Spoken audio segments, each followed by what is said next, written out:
Hello and welcome back to Why Geopolitics Matter, the podcast. This week's episode covers the presidential elections in Colombia, the indefinite pause of the Chagos Islands deal, and China blocking access to the Scarborough Shaol. So let's get into it. But first, some of our listeners mentioned that they really liked the quick, funny comments from last week's episodes, and I think we should keep doing it. So for this week, we need to talk about Melania's and Trump's breakup. This dramatic moment after the comments regarding the Pope. So Melania obviously said that it was unacceptable, and then Trump that said that she was unacceptable. And that's when everything came to crumbles. I feel like he just has a way with people. He's so Truly. talented at breaking alliances with good allies. Like, she was pretty much the only European ally he had. They're dropping like flies because Orban's out, and you only have so many people that you can relate with in Europe at this point. So it's just like, why are you picking a fight with somebody that actually really believes in your nationalist, populist agenda? Exactly. But Oh my my gosh. point is, who in his right mind would think that, like, she would ever side with him over the Pope? Like, what prime minister of Italy would say, you know what, I'm going to go against the Pope? Like, he just doesn't think. it doesn't make any political sense for a prime minister of Italy to be like, maybe not the Pope. I shouldn't side with him. I don't even know how many Catholics are in Italy, but I feel like it would be politically bad for her if she would be like, you know what, Trump's right.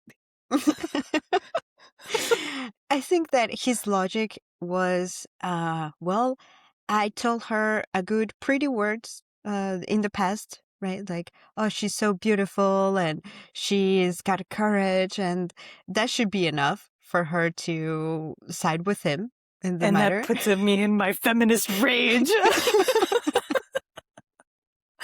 Just because you tell somebody that she's pretty doesn't mean that she needs to fawn over you for the rest of her life. In what world? What world, Laura?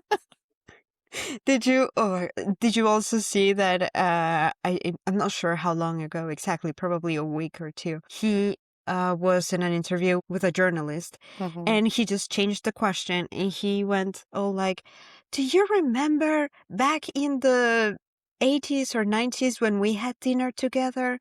Well, compared to that moment, you look even more beautiful now. Like, on live television. And she was asking him a really good question, actually. Feminine rage. Feminine rage.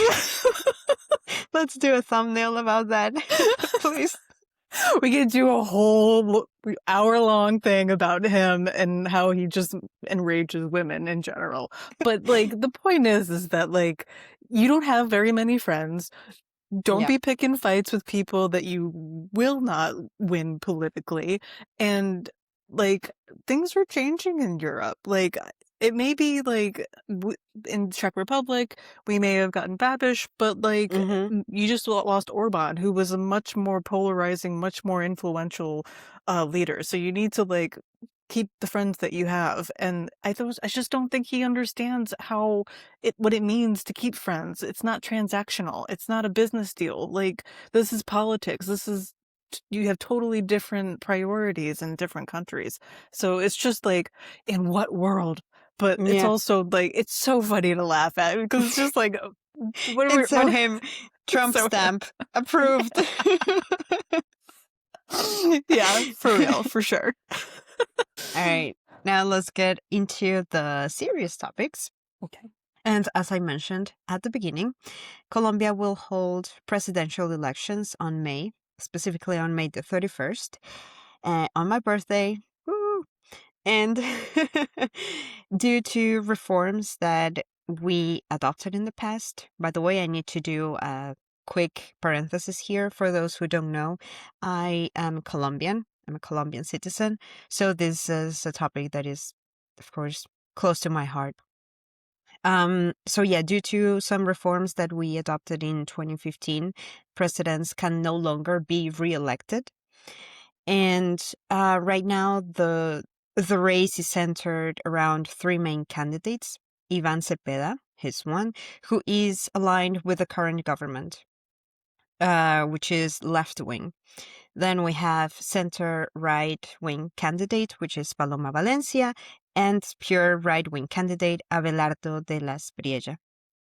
And I need to clarify here that what I want to do is not evaluate who's the better candidate or go into their proposals, because this is more a geopolitical podcast. So I'll rather look at the elections through the international lens specifically and how they could impact the region.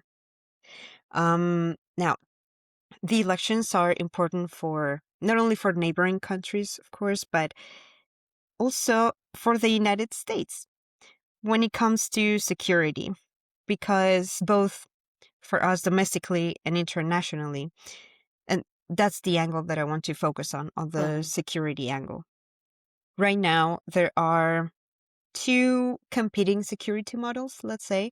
On the one side, we have the current government's approach, which focuses on negotiating and holding talks with criminal groups. And then we also have the opposition, which is that you're proposing to modify or even abandon this kind of policies entirely and instead rethink a different approach on how the state confronts transnational organized crime, meaning a more like a stronger stance or a more aggressive stance, which is what we used to have before.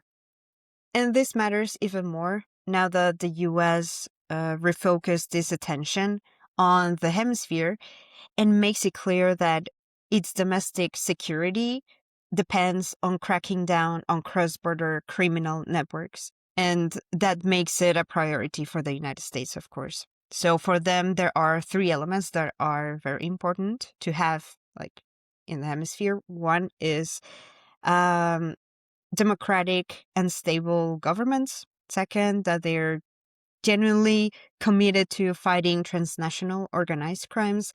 And the third one is that, of course, they coordinate with the US and ideally align ideologically to push back against the influence of countries like China, Russia, and Iran as well.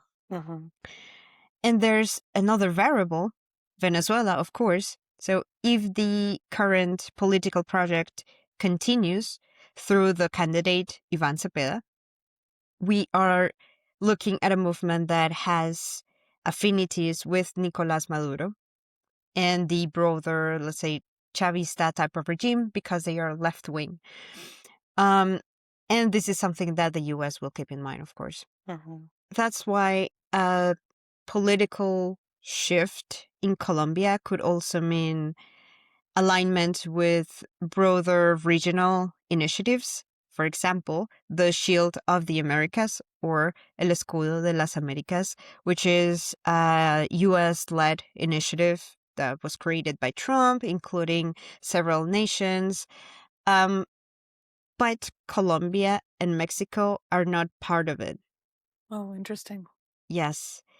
And that is one of the core issues because, unfortunately, Colombia is a home base for several criminal groups.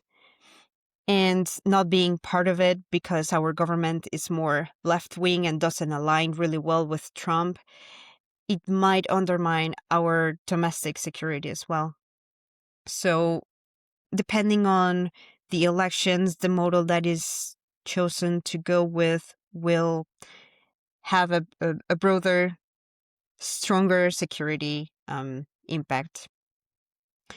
And this not only stops with Colombia and the US, but there are worries that powers like Russia, China, or Iran have an influence in Colombia as well. So take Iran as an example.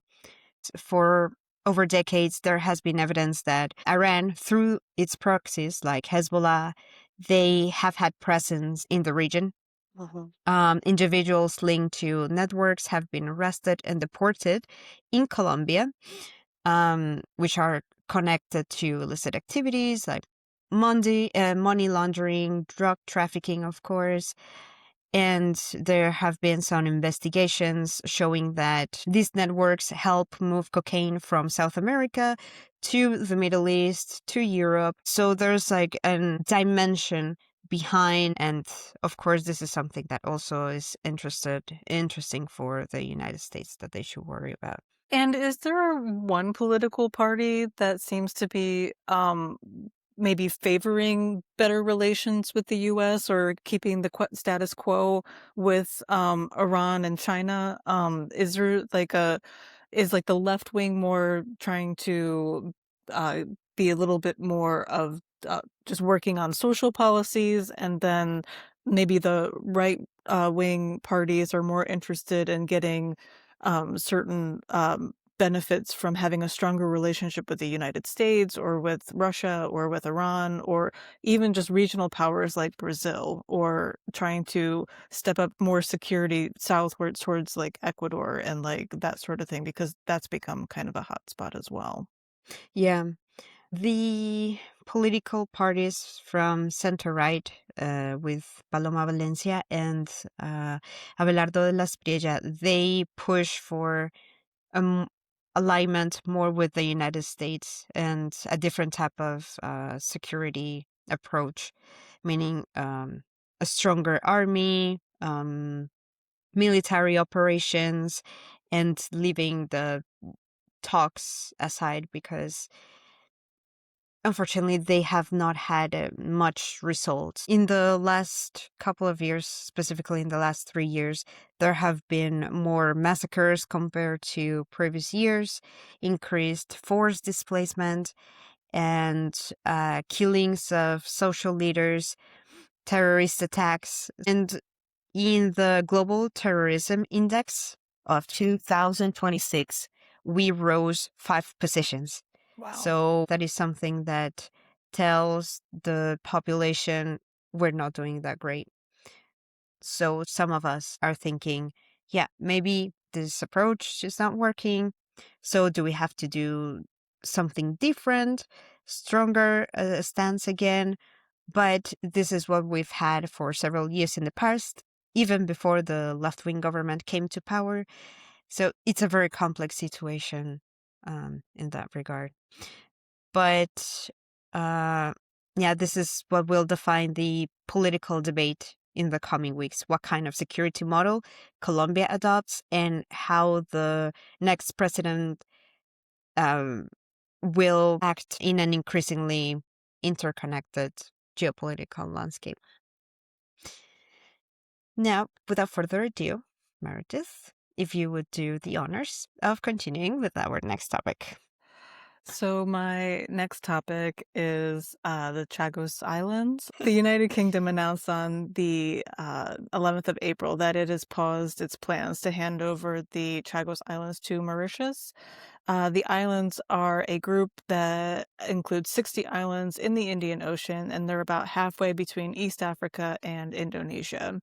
The islands are currently an overseas territory of the United Kingdom, and one of the islands is called Diego Garcia, which is home to a US-UK military base, which has been administered from London. So the islands have been under British control since 1814 and were administered from Mauritius, which was a British colony, until 1965.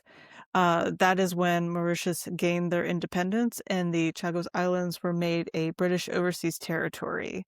So the UK paid Mauritius a £3 million grant in compensation. £3 million. I know it was like Wow. 1960s, but that seems super cheap now still for for that strategic location. So Yes. it's pretty uh it's pretty unbelievable. So Mauritius has argued that it was illegally forced to give away the islands Mm-hmm. to gain independence.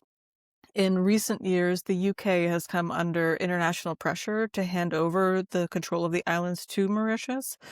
Some politicians in the UK and the US have criticized this deal, saying an important military base should not be given to Mauritius because of its links to China. So Mm-hmm. that is the more conservative approach. But the deal is for the UK was to secede sovereignty over the Chagos Islands to Mauritius and lease the island of Diego Garcia. So a Mm-hmm. majority of the islands would be handed back, but they would lease the island of Diego Garcia for an average cost of 101 million pounds per year, which is a better deal for them. So Yeah. at least there's that. Which is so that would be the joint site of the UK-US military base, and this would continue for 99 years and to continue Mm. operating in that sense. So the UK has been unable to obtain parliamentary approval for the agreement due to renewed criticism of the deal from the United States.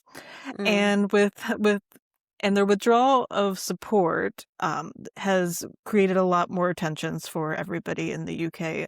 So Mauritius says it will also be stepping up its legal and diplomatic efforts to decolonize the archipelago. Mm-hmm. This could also include returning to the International Court of Justice, which has called Britain's sovereignty over the islands unlawful in a ruling since 2019.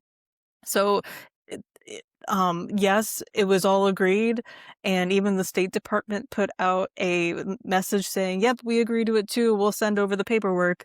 But then later that day, Trump decides to truth or make a statement about how he thinks that the UK is just giving up on it. So it's become problematic now in the parliament because they have to receive an agreement with the papers from the US in order to move forward. And now that their parliamentary session is over and it had gotten so far in the bill process that Mm-hmm. they can't hold on to it and move it into the next parliamentary session, it's just a dead deal. And why does this paperwork is so important from the United States?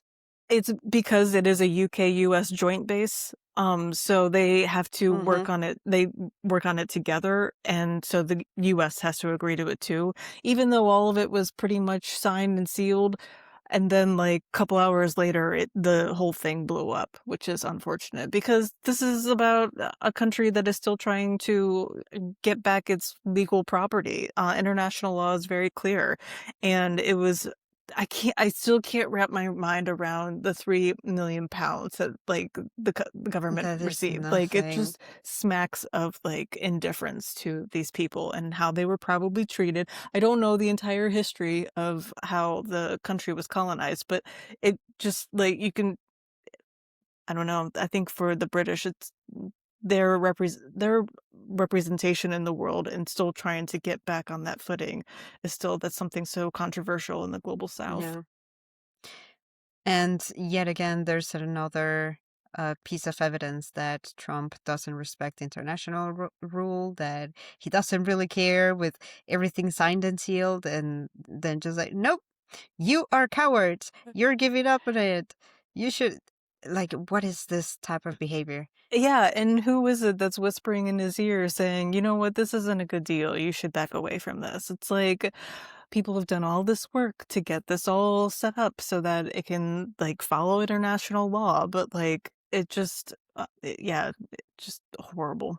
And what a waste of time for everybody. And so frustrating to Yeah. you're supposed to be getting your property back and I mean, it's over one island and it's not like you're giving up it's not like the US is having to pay that money because this is coming from the British government. So it's all they have to do is just say, "Here's the paperwork," and that's it. But I do understand the other side of the coin, though, is Hmm. that Mauritius does have a lot of connections to China, Belt and Road Initiative, that sort of thing. But I mean, this is their land, and sovereignty should be respected. It's not something that this administration understands, but still. Yeah. Yeah. And speaking of China, That segues into another issue concerning sovereignty in the world and international hmm law, because this week the Chinese government approved a proposal to establish a national nature reserve at the Scarborough Shaol, a hotly contested reef in the South China Sea, in an unprecedented move that has ignited a fresh war of words with rival claimants, the Philippines. So the Uh-huh. reserve will cover more than 3,500 hectares of Hongyang Island, the Chinese name for Scarborough Shoal, with its coral reef ecosystem as the main protection target, according to China's National Forestry and Grassland Administration. But what they've done is what has concerned people the most, because satellite imagery shows us that Chinese vessels have built a floating barrier at the entrance of the Mm. Scarborough Shoal, which is one of Asia's most contested maritime sites. Experts have warned that tensions could one day lead to an armed conflict as the shoal sits between the Philippines sits inside the Philippines' exclusive economic zone. China's move to block the access to the shoal represents a deliberate escalation of its gray zone strategy, using a physical maritime presence through operational Mm-hmm. control to convert disputed waters into de facto controlled space without crossing the threshold into open conflict with major powers. So, by restricting Filipino access to this area, Beijing, the model of power-based sovereignty that prioritizes control on the water over international law. The likelihood of localized incidents between Chinese and Philippine vessels are rising with the risk of miscalculation in the region. There is also the added pressure of US-China competition, where Washington will need to demonstrate its credibility with its defense commitments to Manila, as well as broader regional alignment among other nation states that are wary of Chinese assertiveness. So, this month, thousands of U.S. and Philippine troops are set to begin large-scale drills across the Philippines, and some exercises will take place in Zambales, which is about 120 nautical miles from the shell. And the geopolitical effect is polarizing for regional states and heightens the militarization of the South China Sea, where the gains by China are producing risks that impact long-term strategic resistance and a persistent unstable security environment. It is something to say that that China has been kind of flexing its muscles in the South China Sea for a long time. There's been a lot of buildup for other land-based and sea-based. So they've been building up islands in the South China Sea where there are more airstrips for um, air defense, but also building up on the water so that they have more maritime control over the region. So it's this escalation behind the premise of we're going to save the environment by protecting this coral reef. But in reality, what they're doing is encroaching on the exclusive economic zone for the Philippines, where a lot of people where it's their livelihood. It's where they go fishing. And it's the Philippines, of course, they have a lot of fisheries and fishing boats and whatnot that have to go into this area because it's so highly populated with marine life. So, um, so what China is doing is testing the waters and making sure it can push just far enough so that there isn't an open conflict. So they're not having the same issues that the U.S. is, where they're having a blockade in the Strait of Hormuz, which is a real threat. This is Mm-hmm. just, oh, we're protecting the environment. So it's in this weird gray zone where they're able to um, kind of flex their muscles, but also do it behind this guise of protecting the environment. And as you said, they have been doing it for quite a while already.